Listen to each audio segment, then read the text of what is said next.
Hey, it's me, Helen. I was going to show you my beautiful face, but I'm using my phone to record this, and that was going to be a little more complicated. So, hi, here I am.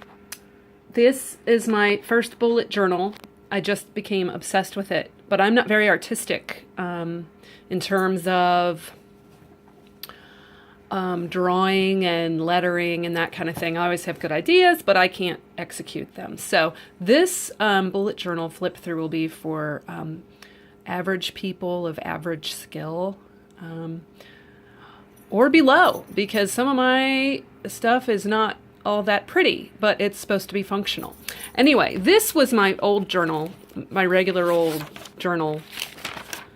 I used to keep lots of lists and random things, and I'd put things in random places, and I never knew where anything was, and blah blah blah, which is one of the reasons I got obsessed with the bullet journaling. This is really cool. This is an ecclesia drawing. Mandy Smith of a church here in Cincinnati, Pastor Mandy Smith, is kind of the creator of this kind of thing. You can look her up on Facebook. That's my mother-in-law who passed away. Anyway, this is where I started my bullet journaling. So I just used some YouTube tutorials to get started. This is the index, and I started just at the end of March, so this is just the beginning. So I just kind of made stuff as I went and just kind of felt my way through. This was sermon notes, and then each day I just wrote stuff. Blah, blah, blah, yada, yada. Okay, so that was the end of today, which is March 31st. This is my new one, my brand new one. This is the one I was going to really talk about. This is a regular composition book, just as the old one was. I got some of this paper, scrapbook paper. Here's Sketch. Hi, Sketch. Scrapbooking paper, and just covered this, just like the old days in school. And just kind of used some book tape and attached that on there because it was just kind of a boring, it was purple, but it was kind of lame. Anyway, so here's my key that I just found on, I think this is the actual updated key from Ryder's original website, the guy who developed bullet journaling. And I may or may not use this. I'm not sure, but I'm just getting started, so I'm just putting in things that other people have and are suggested and see if I use them. Here's my index so far. Here is the year overview. This was on a tutorial on YouTube. I liked this setup. I don't know that I will use this because I use my phone to put things in the calendar, so I may or may not use this. Maybe for special things I'll write it in. So I don't know how much I'll use that. Here's April, big overview, an April task list, and don't forget your why. My friend told me about that. Like, why are you doing this? Why do you want to have this on your to-do list? Sometimes if you check your motivation, you can kind of scratch some stuff off that you might feel obligated to do. This was a screw up when I was first starting it, so I just covered it with a piece of stationery, and I can doodle on that, or if I think of a tracker or something I want to put in there. This is the future planning for May, which I think I might have misunderstood and thought that I was supposed to do this for a future plan for April, but I'm still going to use that. That might be a good place to just put stuff as I want to schedule it for April. And this is future planning for May, which the theory is, as you think of stuff like, I'm going to get this done in May, then you would then put that in your next month's future planning. That's my understanding of it. It could be a misunderstanding, I'm not sure, but that's how I'm doing it. This is my first week of April weekly layout, which I borrowed from somebody on one of the Facebook bullet journaling groups I joined. It's similar to hers. It's not exactly the same. I have different headings than hers. I borrowed her weather and I feel, then I just did notes and thoughts and appointments and to do. So, which you can read. So I didn't really need to read those to you, but, and I just like the way she laid it out. I like the big numbers and stuff. This is my domestic bliss tracker, which I had in my old one that I just kind of redid. This is still in pencil, so this gives me something to do, like when Jim and I are watching TV or whatever, I can just kind of be doing this while I'm watching our shows. I'll fill that in darker. This is my April workout log,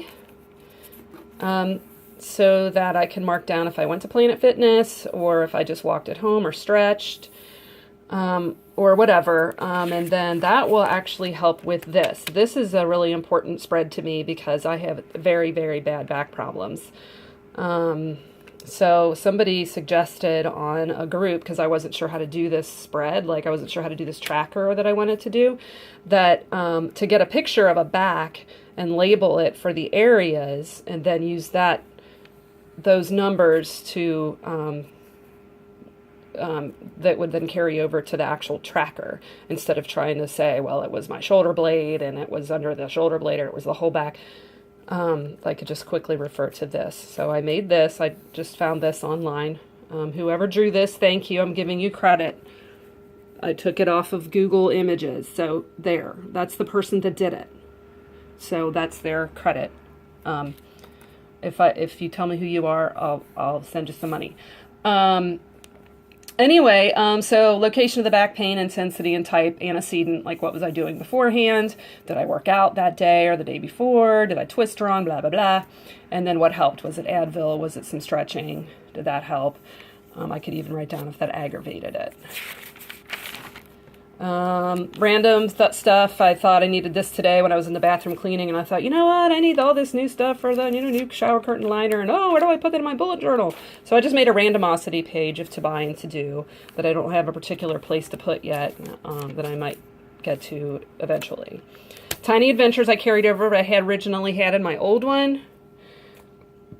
Again, I borrowed this idea from something I saw on Pinterest. It wasn't flowers.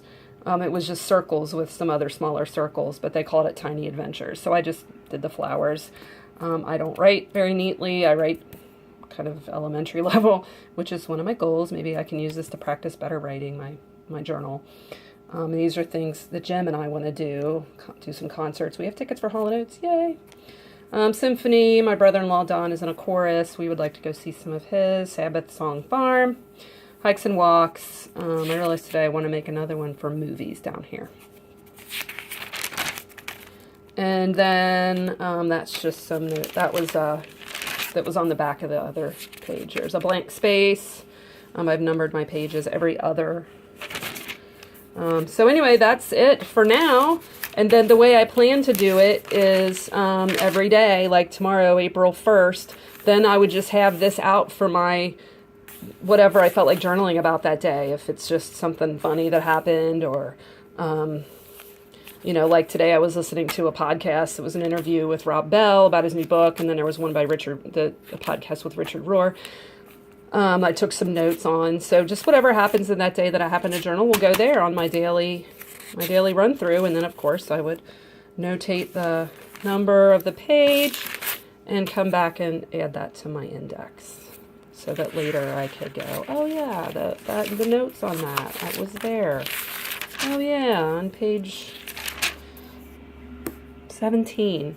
So anyway, that's my spread, and I hope you like it, and I hope that for any of you who are like me that are kind of intimidated by some of the awesome artwork and spreads that I've seen on Pinterest and on YouTube and stuff, those are really awesome, but I can't possibly do all that stuff.